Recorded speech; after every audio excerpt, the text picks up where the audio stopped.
Part 2. The Subsidy of History.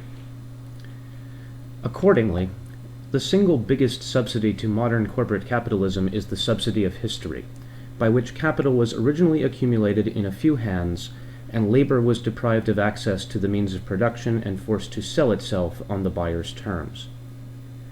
The current system of concentrated capital ownership and large-scale corporate organization is the direct beneficiary of that original structure of power and property ownership, which has perpetuated itself over the centuries.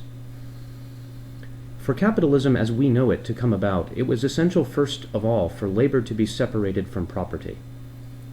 Marxians and other radical economists commonly refer to the process as primitive accumulation.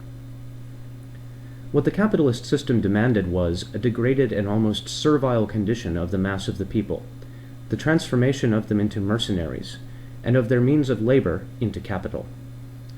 That meant expropriating the land to which the peasantry has the same feudal rights as the lord himself. To grasp the enormity of the process, we must understand that the nobility's rights in land under the manorial economy were entirely a feudal legal fiction deriving from conquest. The peasants who cultivated the land of England in 1650 were descendants of those who had occupied it since time immemorial. By any standard of morality, it was their property, in every sense of the word. The armies of William the Conqueror, by no right other than force, had compelled these peasant proprietors to pay rent on their own land. J.L. and Barbara Hammond treated the 16th century village and open field system as a survival of the free peasant society of Anglo-Saxon times, with landlordism superimposed on it. The gentry saw surviving peasant rights as a hindrance to progress and efficient farming. A revolution in their own power was a way of breaking peasant resistance. Hence, the agricultural community was taken to pieces and reconstructed in the manner in which a dictator reconstructs a free government. When the Tudors gave expropriated monastic lands to the nobility, the latter drove out en masse the hereditary subtenants and threw their holdings into one. This stolen land, about a fifth of the arable land of England, was the first large-scale expropriation of the peasantry. Another major theft of peasant land was the reform of land law by the 17th century Restoration Parliament. The aristocracy abolished feudal tenures and converted their own estate in land, until then only a feudal title, into rights of modern private property. In the process, they abolished the tenure rights of copyholders. Copyholders were de jure tenants under feudal law, but once they paid a negligible quit rent fixed by custom, the land was theirs to sell or bequeath. In substance, copyhold tenure was a manorial equivalent of freehold, but since it derived from custom, it was enforceable only in the manor courts. Under the reform, tenants in copyhold became tenants at will, who could be evicted or charged whatever rent their lord saw fit.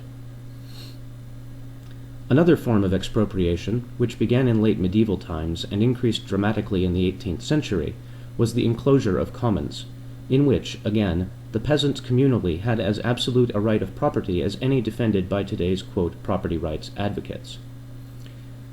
Not counting enclosures before 1700, the Hammonds estimated total enclosures in the 18th and 19th centuries at a sixth or a fifth of the arable land in England. E.J. Hobsbawm and George Rood estimated enclosures between 1750 and 1850 alone as transforming something like 1/4 of the cultivated acreage from open field, common land, meadow or waste, into private fields.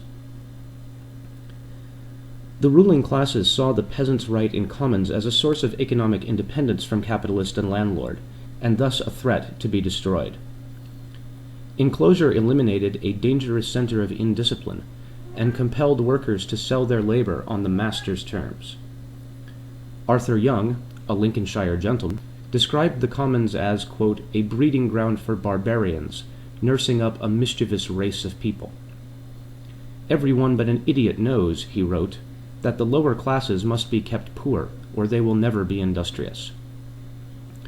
The Commercial and Agricultural Magazine warned in 1800 that leaving the laborer possessed of more land than his family can cultivate in the evenings meant that the farmer can no longer depend on him for constant work. Sir Richard Price commented on the conversion of self-sufficient proprietors into a body of men who earn their subsistence by working for others. There would, perhaps, be more labor, because there will be more compulsion to it, Marx wrote.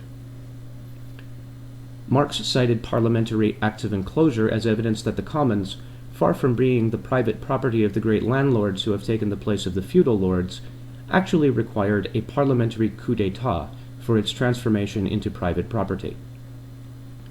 The process of primitive accumulation, in all of its brutality, was summed up by the same author. These new freedmen, i.e., former serfs, became sellers of themselves only after they had been robbed of all their own means of production, and of all the guarantees of existence afforded by the old feudal arrangements. And the history of this, their expropriation, is written in the annals of mankind in letters of blood and fire. Even then, the working class was not sufficiently powerless. The state had to regulate the movement of labor, serve as a labor exchange on behalf of capitalists, and maintain order. The system of parish regulation of the movement of people under the poor laws and vagrancy laws resembled the internal passport system of South Africa or the Reconstruction-era black codes. It had the same effect on the English agricultural laborer, Marx wrote, as the edict of the Tartar Boris Godunov on the Russian peasantry. Adam Smith ventured that there was scarce a poor man in England of 40 years of age who has not in some part of his life felt himself most cruelly oppressed by this ill-contrived law of settlements. The state maintained work discipline by keeping laborers from voting with their feet. It was hard to persuade parish authorities to grant a man a certificate entitling him to move to another parish to seek work. Workers were forced to stay put and bargain for work in a buyer's market. At first glance, this would seem to be inconvenient for parishes with a labor shortage. Factories were built at sources of water power, generally removed from centers of population. Thousands of workers were needed to be imported from far away.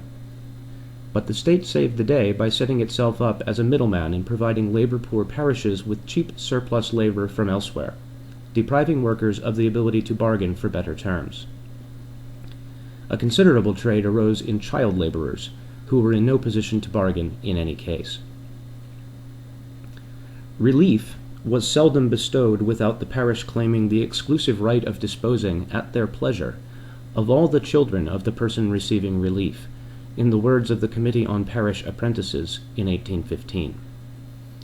Even when poor law commissioners encouraged migration to labor-poor parishes, they discouraged adult men, and preference was given to widows with large families of children or handicraftsmen with large families.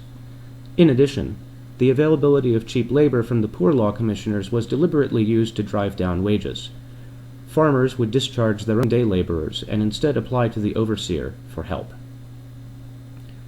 Although the combination laws theoretically applied to masters as well as workmen, in practice they were not enforced against the latter. A journeyman cotton spinner, a pamphleteer quoted by E.P. Thompson, described an abominable combination existing amongst the masters, in which workers who had left their masters because of disagreement over wages were effectively blacklisted. The combination laws required suspects to answer interrogations on oath, empowered magistrates to give summary judgment, and allowed summary forfeiture of funds accumulated to aid the families of strikers. And the laws setting maximum rates of pay amounted to a state-enforced system of combination for the masters. As Adam Smith put it, whenever the legislature attempts to regulate the differences between the masters and their workmen, its counselors are always the masters.